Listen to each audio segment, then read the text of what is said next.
मित्रांनो नमस्कार. सावळ्याची जणू सावली या मालिकेच्या आजच्या म्हणजेच 5 एप्रिलच्या भागामध्ये आपण बघणार आहोत. इकडे मात्र आता सावलीचं असं म्हणणं असतं की अमृता वहिनीला कसं का होईना पण त्यांना खरं सांगायला हवं, तेव्हाच कुठं जाऊन त्या या धक्क्यातून बाहेर येतील. त्यांना पण कळेल की आपलं बाळ आता राहिलं नाही, आपण एका बाहुलीलाच वेड्यासारखं बाळ म्हणत इकडे तिकडे फिरत आहो.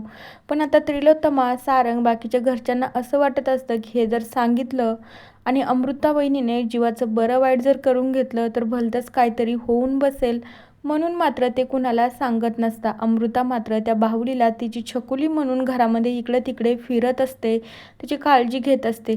तिला ते तिचं बाळच वाटत असतं, पण बाकी इतरांना माहिती असतं की ते फक्त एक बाहुली आहे. त्यानंतर सावलीने एक बाहुली बाहेरूनच आणून ठेवलेली असते, ती मात्र वेगळी असते. त्यानंतर सारंग आणि सावली त्यांच्याच रूममध्ये असतात. सारंग नेमका फ्रेश होऊन बाहेर येतो, तर सावली कपाटातून ती बाहुली घेते आणि अमृताच्या रूममध्ये तारा आणि सावली जात असतात. त्यांना मात्र ती बाहुली एक्सचेंज करायची असते. तेवढ्या वेळात अमृता फ्रेश होण्यासाठी गेलेली असते. तेवढ्या वेळात तारा आणि सावली मात्र ती बाहुली बदलत असतात. लगेच तारा म्हणते, अगं सावली, लवकरात लवकर आवर. तुला तर माहिती आहे ना, वहिनी केव्हाही येऊ शकता आणि त्यांना जर हे माहीत झालं ना, मग तर काय आपली खैर नाही.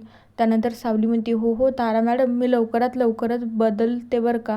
त्यानंतर सावली मात्र ती दुसरीच बाहुली, तिला ते कपडे वगैरे गुंडाळून तसंच ठेवते आणि ती दुसरी बाहुली पदराखाली झाकून मात्र कपाटात ठेवून देते. त्यानंतर सारंग सावलीला विचारू लागतो की सावली, तू आत्ता माझ्यासमोरून एवढ्या गडबडीने गेले, तू काहीतरी नेलं ना तिकडं? त्यानंतर सावली सांगू लागते, हो सारंग सर, मी अजून एक वेगळीच बाहुली आणली आहे, जेणेकरून अमृता वहिनीजवळ आता ती बाहुली ठेवली आहे. त्यांच्या लक्षात येईल की आता हे बाळ नाही, माझं बाळ तर वेगळं दिसत होतं आणि ह्या तर मी बाहुल्याच घेऊन फिरत आहे. त्यांच्या लक्षात येईल आणि कुठेतरी त्या चांगल्या होतील, मला असं वाटतं. त्यावेळी सारंग म्हणू लागतो की सावली, आता तू भलतंच काहीतरी करायला जाते, स्वतः संकटात पडण्याचा प्रयत्न करते.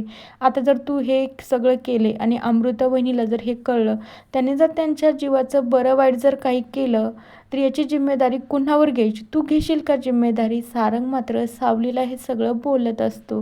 त्यानंतर सावली तर डायरेक्टली रडायला लागते. सारंग खूप सावलीला धावून धावून बोलत असतो आणि मग त्यानंतर अमृता फ्रेश होऊन तिच्या रूममध्ये येत असते. त्यानंतर मग तारा देखील तिथेच असते. तारा त्या बाळाजवळ बसलेली असते, तर अमृता मात्र त्या बाळाला घेत असते. तर तारा मात्र तिच्या हातातून अमृताकडे देत असते. तर अमृता म्हणू लागते, अगं तारा, जरा हळू दे, अजून ती छोटी आहे माझी छकुली. त्यानंतर अमृता मात्र त्या बाहुलीचा जेव्हा चेहरा बघते तर तिला ती वेगळी दिसते.